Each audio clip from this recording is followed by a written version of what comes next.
So he had a psychokinesis kind of attitude to just kind of plant that in your mind, make you believe that whatever he said was the truth. I mean, this man even took the Bible and made it look like what he was doing was justified. Right. Whoa.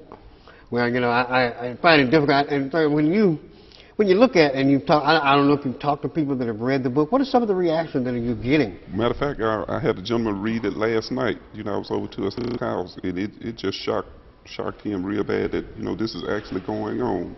And he almost started crying. You know, he just couldn't believe it. And I said, hey, man, you know, that's her story. How did your siblings deal? I mean, what kind of relationship do you have with your brothers and sisters after writing this book? Because I know this is a tell-all story. Well, I never had a relationship with my brothers and sisters because my father would brainwash them as well. He would always tell them I was no good, I'm not going to be anything in life, and then he would get with me and tell me the same thing about them, so it kept us separated. It was divide and conquer all the time in the home. So we never formed a relationship. Have you formed anything since then? And no. Have you ever talked to them and said, this is what happened? Have they read your book? Yes, they had. My sister read the book. My brother got killed on the streets in Jackson. So he didn't even know that I had put a book out. How did your sister, what was the reaction from your sister? She won't talk about it. She got the book, but she won't even talk about it now. It almost sounded as if your sister may not have gone through the same situation. Because, I mean, for her to, she would have had to gone through it, I understand, and to even converse with you about it. So obviously you were just picked out, it appears, that you were picked out and sexually abused over a number of years and not the rest of them. Well, I can tell you this, his mother, to my understanding, he was in love with his mother.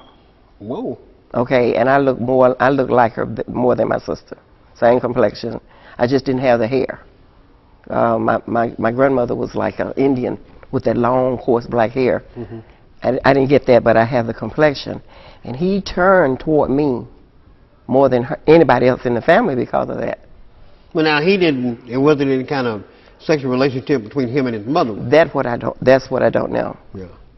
So in other words, he tried to justify this, and even that's what's amazing. He tried to justify this biblically through Lot. I mean, obviously, if you read the story about Lot, you understand what God said about the actions anyway. Right. So, you know, that's an amazing thing that people tend to take the word of God and twist it and fix it to fit their own situation to justify their own demeanor. Right. And that's pathetic. Now, what is one of the hardest things that you had to do? And I know going through it was hard. What is one of the hardest things that when you made your decision to run, where did you go, and you know, who did you turn to? Well, like I said, I went to the police officer, which was my cousin, and he told me what I had to do or get my mother to do, and she didn't do it.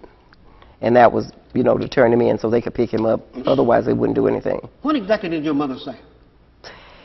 First, she said she didn't believe it when he told her what he was going to do. And she said she didn't believe him. So she told me when I was 14 that she didn't care for me anymore. She didn't want me from the very beginning. And so she kept a distance. She worked at Mississippi State Hospital, and she would be at home like maybe 10 days and would stay away from us. So whenever she would come back home or whatever, she pretty much stayed her distance from me. So she was in complete denial and she did nothing to help you? No. And I can understand, you know. All right, when did you decide, okay, I'm going to forgive him? Did you reach out to him in that forgiveness? Well, I didn't exactly reach out to him. Well, yes and no. I was having mixed emotions about.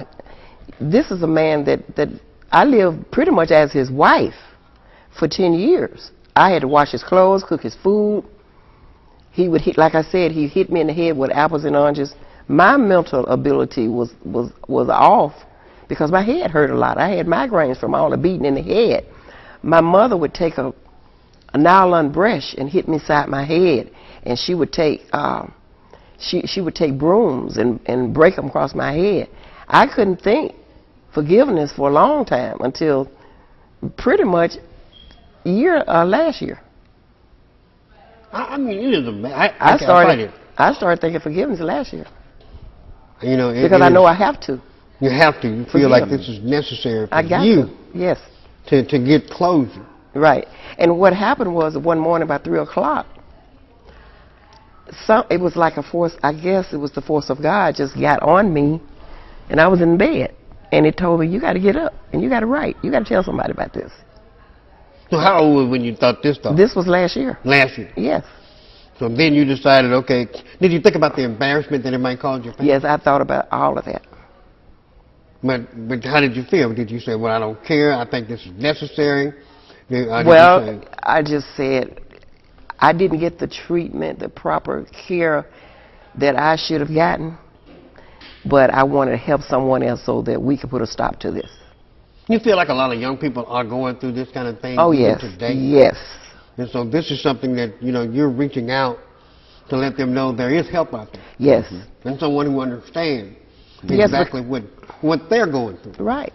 Because doing my little research, the little bit that I have researched, I found out that fathers that have babies by their children, the children is mentally disturbed. Yeah. There's too much blood. And genetically too close. And genetically too close, yes. Yeah. And it's hard to deal in society, because as far as me, keeping a boyfriend, you don't have to tell the story. Doing the performance of being intimate with your husband or your boy, whatever the case may be, they can figure it out. Are you still haunted by what happened to you? Are you haunted by it? Are you over No, it? I'm not haunted by it now. I was, but I'm gonna tell you what I had to do. I had to go through a detoxification of my liver to get that incest spirit out of me, so that I wouldn't want to continue this through the family, because it can easily happen. Did you ever think it was normal? Did it ever come into your mind, well, maybe this is normal? No. Well, sometimes I would punish my own self by saying, the way that my life is not going so good, maybe I should have stayed at home with my dad. Sometimes that did come up. Because did it get tough once you were out there by yourself? It got really tough, and I became the feeling of isolation. How did you survive? I would do the best I knew how to do. I applied for jobs, but I was not qualified to get them, so I was turned down, so I felt rejection. God gave me a gift to play the piano. That was the only thing that really saved me. The state of Mississippi allowed me to get SSI because of incest. So I was getting $6,000 a year for the state of Mississippi for incest, because I had mental issues also, So the state of Mississippi did good on that part, and then I was able to play for churches to help myself alone. That's the only way, because I could not take aggressiveness from some of the jobs, because it would send me right back to how it was when my father did what he did to me. How did it come out when it came to relationship with other men? Now, having boyfriends, did it affect you in a negative way? Were you very cautious about what you did? Well, I had begun to drink a lot back in the days to try to find a bliss. So when I would have a boyfriend, I was more lustful. But so you went after the sexual? I went after the guys, which was wrong to do. Now I found that out. That was due to the fact of what had happened to you. Right. And so once you got into that mode, then you thought that, maybe this is what I need to do. Right, but I was getting rejected left and right. They was only using me. They used me too. So did a lot of guys find out what had happened to you? I told some of them, and some of them I didn't, and they just automatically knew something was wrong. Did that deter them from you? I don't know if that was the cause, but by me being kind of easy to get, in this lust situation, they used me, and then they would walk away. So you went into a lot of sexual innuendo.